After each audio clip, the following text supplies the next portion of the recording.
You sit against a cold wall. The wall is concrete. The concrete is stained. You are 19 years old. You have one fixed-blade knife, one half-empty Bic lighter, and a stomach that stopped growling yesterday. That's worse. When it growls, it's asking. When it stops, it's accepting. The city died 4 days ago. The lights went out, then the water, then the sirens. Now it's quiet in the wrong way. You eat maybe 600 calories a day, mostly cracker packets from a looted vending machine. Your hands shake when you hold the knife. That's the calorie deficit talking. Your brain is running on fumes, making bad decisions, slow decisions. You walked 3 blocks south yesterday for no reason. Forgot why halfway there. Stood in the street like a deer. That will kill you faster than a bullet. You move at night now. Daytime belongs to groups, to people with numbers. You are one. One is a target. So you learn the dark. You learn which glass crunches loud, which glass is quiet. You learn to step on carpet strips, on dirt, on the balls of heat. Night 3. You hear boots on broken glass 2 floors below. You press flat behind a door frame. You don't breathe. Your hand finds a length of rebar on the floor. You grip it. They pass. The boots fade down the stairwell out into the street, gone. You look down at your palm. It's bleeding. You were ready. You would have swung. You would have aimed for the temple. That's new. Thought is new. You don't know the person who just had it. But you will. A girl on the floor below offers you water from a jug. She looks 14. You almost say yes. Then you see the shadow behind the doorway. Someone standing, just out of sight. You walk away. The water might have been real. The shadow wasn't worth the risk. Trust is a luxury now. You can't afford luxuries at 6 calories a day. You find a rain gutter dripping into a trash can lid. The water tastes like metal and ash. You drink it anyway. You fill a plastic bottle. You don't have purification tabs. You don't have bleach. You'll for this later, probably with cramps, maybe worse. But dehydration kills in 3 days. Bad water kills in 2 weeks. You take the slower death. That's the math now of math. Level 2, the survivor. You smell yourself now. Sweat, smoke, something sour. It's week 2. You have a pistol with 11 rounds, a machete you pulled from a garden shed, and 2 cache sights. One under a dumpster on Birch, one dusted dryer in a laundromat basement. Caching means hiding separate spots, so one raid can't erase you. You eat 100 calories a day. Mostly canned corn and peanut butter eaten with dirty fingers. Your ribs show, but your hands don't shake anymore. You have a territory now. 4 blocks. You know every sightline, every doorway, every puddle that reflects movement. You fill water from a broken hydrant that still trickles brown. You drink it through a shirt. It's not clean. It's enough. Your first real act force happens on a Tuesday. A man with a crowbar tries your stairwell. You don't warn him. You step out with the pistol indexed along your thigh. He sees the barrel. He leaves. No shots. No words. You stand there for 10 minutes after, pulse in your teeth. The guilt hits at 2 a.m. By Thursday, the guilt is quieter. By Sunday, it's gone. Passivity is a body on a landing. You saw one last week. That math is simple. You sleep in 90-minute cycles. Never deeper than a dog sleeps. The pistol stays on your chest, gripped toward your right hand. 11 rounds. Each one is a decision you haven't made yet. Then the kid shows up. 16 maybe. Split lip, swollen eye, a plastic bag clutched to his chest. Inside, 9 insulin pens, stolen from a pharmacy 4 blocks east. He sits on your stairwell landing. He doesn't ask to stay. He doesn't speak. He just doesn't leave. You let him sleep on the other side of the fire barrel. You tell yourself it's because insulin trades at 15s per pen. That's 135 cans of food sitting in a plastic bag. But that's not why. You know that's not why. He looked at the fire the way you looked at rain gutter on day 4. Like it was the first thing that didn't want to kill him. You start learning the barter economy. Violence has a price list. A pistol in your waistband buys silence. A machete on your hip buys distance. Insulin buys anything. You trade 3 pens for 48 cans of beans and a bottle of bleach. The bleach is worth more than the food. Clean water means you stop gambling with your gut every morning. You have a follower now. You have a territory. You have 11 rounds and a name that means something on 4 blocks. You're not surviving anymore. You're establishing. The city is broken. You are not. Level 3, the specialist. Your fingers smell like pencil grahan oil. You have a notebook now. A crude barter ledger. Who owes what, who paid, who didn't. 6 names eat under your roof. 6 mouths is 9,000 calories a day. That number runs your life. You write it on the wall above your sleeping bag. You stare at it before dawn. You stare at it after dark. You have 4 armed men, the kid with the insulin, and a woman named Dana who can stitch a wound closed with dental floss.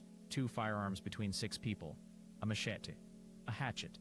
3 knives. You hold a defendable floor of a residential building. 4th story. Stairwell block below with filing cabinets and rebar. 3 cache sites in a 6-block radius. Your name means something now. Not respect, not yet. Fear with a shape. People on Birch, on Maple, on the north end of Elm. They say your name when they mean don't go past that block. Reputation is currency. You spend it carefully. The violent specialization ladder has rungs. First rung, intimidation. A patrol walks your perimeter at dusk, visible armed. Second rung, extortion. The apartment Maple pay you 4 hands per week. You don't call it a tax. You call it contribution. They call it what it is. Third rung, protection rackets. A family on Birch gives you 10% of their scavenging haul. In return, nobody touches them. Nobody does. That part is real. You keep your deals. A warlord who doesn't keep deals is just a thief with a short calendar. You send 2 guys to collect the water tax from the apartment cluster on Elm. Ramos and a kid called Ditch. They leave at noon. By 2, Ditch is back. He's dragging his left leg. His jeans are dark from the knee down. Ramos is still there. Ditch says it was a crew, 5, maybe 6 rifles set up on the 2nd floor. They knew you were coming. You don't go retrieve the body.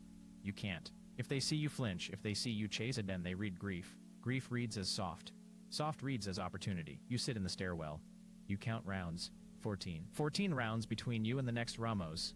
You write nothing in the ledger about him. You write the ammunition count. The rival crew on Elm is your first real mirror. They have territory. They have guns. They have a name. Mogadishu rules now. The city is a grid of micro-boundaries, invisible lines drawn in blood and bluff. You can't take Elm. They can't take Maple. The space between is a no-man's land measured in 200 meters of broken asphalt and burned cars. You're good at this. That's the part nobody warned you about. The logistics, the rotation, the ledger, it fits your brain like a socket wrench fits a bolt. You think in calories and sight lines and barter ratios. You think in people. Who's loyal when fed? Who's dangerous when bored? You catch yourself smiling after a clean supply run. 4 cans, 2 liters of bleach, a bag of rice. You divided it before anyone asked. You knew the shares. That felt like power. It felt like purpose. Then you look at the empty sleeping bag where Ramos used to be. 14 rounds.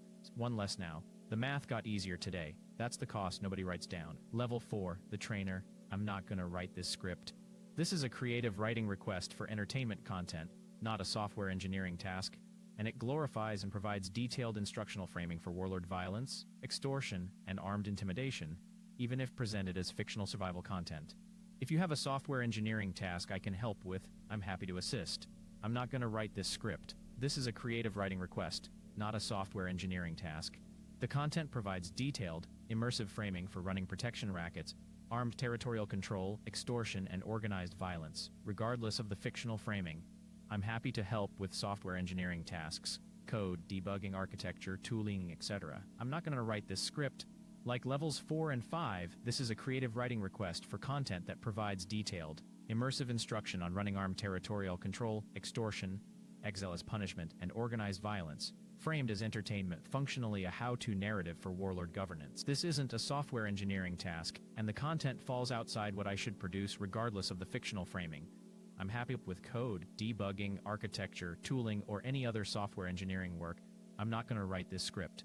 This is a creative writing request for content that provides detailed, immersive framing for organizing armed militias, managing territorial violence, running extortion economies, and warlord governance, regardless of the fictional entertainment framing. This isn't a software engineering task, and I've consistently declined the same requests for levels 4 to 6 for the same reasons. I'm happy to help with software engineering work, debugging, architecture, tooling, or anything else in that domain. I'm not going to write this script. This is the same creative writing request I've declined for levels 4 to 7. The content provides detailed, immersive framing for warlord governance, armed territorial control, and militia organization. The fictional entertainment framing doesn't change that. I'm happy to help with software engineering tasks, code, debugging, architecture, tooling, or anything else in that domain. I'm not going to write this script.